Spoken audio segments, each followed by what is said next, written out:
Hi guys, welcome to my channel. நான் SJ. நம்ம ஒரு யோகின் சுயசரிதை புக்கில் இருக்கிற விஷயம் நம்ம ஒன்று ஒன்றா பார்த்துட்டு இருக்கோம். இதுக்கு முன்னாடி இருக்கிற வீடியோவில் நான் சொல்லியிருந்திருப்பேன், இந்த மாதிரி ஒரு மகன் ஒரே நேரத்தில் 2 இடத்துல தோன்றிருப்பாரு. அதை பற்றி நம்ம அடுத்த வீடியோவில் பார்ப்போம்னு. அதை பற்றி நம்ம இந்த வீடியோவில் பார்க்க போகிறோம். அவருடைய பேர் ஸ்ரீ பிரணவானந்தர். அவர் பேரு என்னன்னா, முகுந்தன் வந்து அவங்க அப்பாட்ட போய் சொல்றாரு. முகுந்தன்றவர் யாருன்னா, ஸ்ரீ பரமஹம்ச யோகானந்தர் தான் அவருடைய உண்மையான பேர் முகுந்தன். அவர் வந்து அவங்க அப்பாட்ட போய் சொல்றாரு, இந்த மாதிரி நான் கொஞ்சம் வெளியே போயிட்டு வரலான்னு இருக்கிறேன்ப்பா அப்படின்னு கேட்கும்போது, அவரு சரி நான் யோசிச்சு சொல்றேன்னா சொல்றாரு. ஏன்னா முகுந்தன் வந்து எப்போ அவங்க அப்பாட்ட போயிட்டு நான் வெளியூர் எங்கேயா போகணும்னு சொன்னாலும் அவர் சரின்னு சொல்லுவார். ஏன்னா இவர் மோஸ்ட்லி கோயிலுக்கு தான் போவாரு. ஒண்ணு தனியா நடந்து போவாரு, இல்லையா வேற யாரோ கூட்டமா போனா அவங்க கூட போவாரு. அந்த மாதிரிதான் எப்பயுமே போயிட்டு வரதால இவரும் பர்மிஷன் கொடுத்துருவாரு. சரி நான் 2 நாளுக்கு அப்புறம் சொல்றேன்னு சொன்னோன்னே, ஒரு 2-3 நாளுக்கு அப்புறம் இவர் கூப்பிடுறாரு. இங்க வான்னு சொல்லி கூப்பிடுறாரு. என்னன்னும் போது இந்த மாதிரி 2 லெட்டர் தராரு.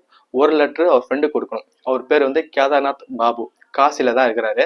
அவர் என்ன சொல்றாரு, என் ஃப்ரெண்டுக்கு வந்து நான் ஒரு தொழில் ரீதியா அவர்கிட்ட கொஞ்சம் பேசணும், ஆனா அவரோட வீடு எனக்கு மறந்து போச்சு, அதனால இந்த லெட்டர் அவர்கிட்ட கூட. அவருக்கும், அதாவது அவர் ஃப்ரெண்டுக்கும் கேதார்நாத் பாபுக்கும் முகுந்தனோட அப்பா வந்து பகவதி சரண் கோஷ் அவங்க அப்பா பேரு.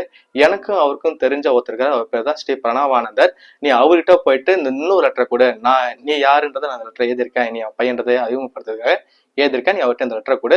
அவரு கேதார்நாத் பாபு வர வைப்பாரு, அப்பா அவர்கிட்ட இந்த லெட்டரை கூட சொல்லி அனுப்பிச்சு வைக்கிறாரு. இவரும் சரின்னு சொல்லி வாங்கிக்கிட்டு வராரு.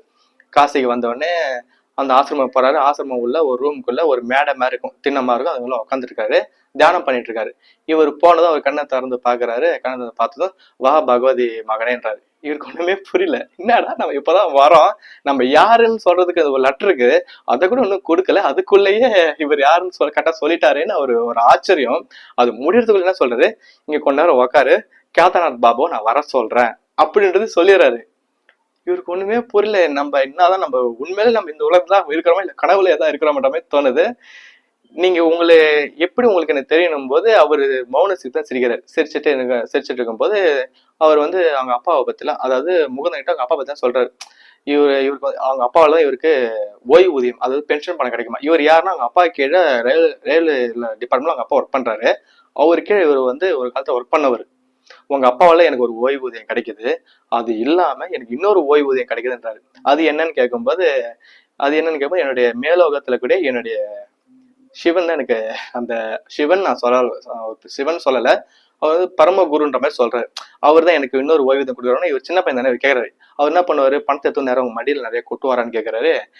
அதெல்லாம் உனக்கு சொன்னா புரியாது, போப்போ உனக்கு புரியும் அப்படின்னு பேசிட்டே இருக்கும்போது அவருக்கு ஒரு நேரத்தில் சடனா அமைதியாகிறாரு. எதை பத்தியுமே யோசிக்கல, எதை பத்தியும் பேச அப்படியே ஆழ்ந்த ஒரு தியானத்துக்கு போயிடுறாரு. இவருக்கு ஒண்ணுமே புரியல, என்னடா நடக்குதுன்றதும் பார்த்து அவரே தான் பார்த்துட்டு உட்காந்துக்கிறாரு. இவரும் கண்ணு அசைக்காம பார்த்துட்டே உட்காந்துருக்கும் போது இன்னும் கொஞ்ச நேரத்துல டக்குன்னு எப்பயும் போல விழிப்பு நிலைக்கு வந்துட்டு பேசிட்டு இருக்கிறாரு. பேசிட்டே இருக்கும்போது மறுபடியும் என்ன ஆயிடுறாரு, மறுபடியும் ஆழ்ந்த தியானத்துக்கு போயிடுறாரு. இவர் என்னடா இது என்னதான் நடக்குதுன்னு தெரியாம இவர் மூச்சு உட்காந்துருக்கும் போது அந்த ரூம் எல்லாம் சுத்தி கித்தி பார்க்கும்போது கீழே பார்த்து அவருடைய செருப்பெல்லாம் பாக்குறாரு. பார்த்துட்டு சரி கிளம்பலான்னு எழுந்திருக்க ஒரு நேரத்துல இவர் கட்டுக்குன்னு அவர் விழிப்புல இருந்து வெளியே யாரோ வர மாதிரி இருக்கு, யாரு போய் பாருன்னும் போது இவர் வந்து பாக்குறாரு. வந்து பார்க்கும்போது யாரு நீங்க கேட்கும்போது, நான் இந்த மாதிரி கேதார்நாத் பாபு, நீதான் பகவதி மகனான்னு அவர் கேட்கிறாரு. நீதான் பகவதி மகனான்னு, நான் இங்க இருக்கேன்னு உங்களுக்கு யார் சொன்னது வந்து என்னோட பிரணவானந்தர் சாமி தான் வந்து சொன்னாரு என்கிட்ட அப்படின்னா. இல்ல உண்மையை சொல்லுங்கன்னும் போது, ஆமாப்பா நான் வந்து கங்கை நதி கரையில நான் குளிச்சுட்டு இருந்தேன். அப்ப குளிச்சுட்டு இருக்கும்போது அவர் தான் வந்தாரு, இந்த மாதிரி உன்னை பாக்குறதுக்காக பகவதியோட பையன் வந்து உட்காந்துருக்கேன் ஆசிரமத்துல, அதனால நீ வந்து பாரு அப்படின்னு சொல்லிட்டு அவர் தான்ப்பா வந்தாரு. நானும் அவர் தான் வந்தோம். வரும்போது நான் கொஞ்சம் முன்னாடி போறேன், நீ கொஞ்சம் பின்னாடி கொஞ்சம் பொறுமையா வாப்பான்னு இவர் சொல்றாரு. இவர் கூப்பிடுறாரு. இல்ல சாமி நானும் வரேன்னு சொல்றதுக்குள்ள இவர் கூட்டத்துல வந்து மறைஞ்சிறாரு. யாரு, பிரணவானந்தர். இவரால் நம்பவே முடியல. உண்மையை சொல்லணும்னே அவர் கொஞ்சம் கோவப்பட்டுட்டு ஏன்னுமோ, இல்ல என் கண்ணு முன்னாடி ஒரு மணி நேரம் அவர் இங்கதான் இருக்கிறாரு, அவர் எப்படி உங்களை வந்து அங்க பாத்துருப்பாரு, ஏன்னா அதெல்லாம் நம்ப முடியலன்றாரு. 2 பேருக்குமே ஆச்சரியம். நேரா உள்ள வந்து பார்த்து அவரை கிட்ட பேசும்போது அவரு அப்பயும் அதேதான் மௌன சிரிப்பு சிரிக்கிறாரு. சிரிக்கும் போது சொல்றாரு, இந்த உலகத்துல எல்லாமே நம்ம எல்லாரையும் பண்ண முடியும், இந்த மாதிரி ஒரு இது சக்தின்னு அவர் சொல்லல, அது வேற ஒரு வார்த்தை சொல்ல, அது எங்க வாயில வரல. இந்த மாதிரி ஒரு சக்தி எனக்கு கிடைக்கிறதுக்கு நான் ஒன்றும் அதிகமா எதுவும் பண்ணல. 8 வருஷம் பாதி ராத்திரி நான் தியானத்திலே கழிச்சேன்.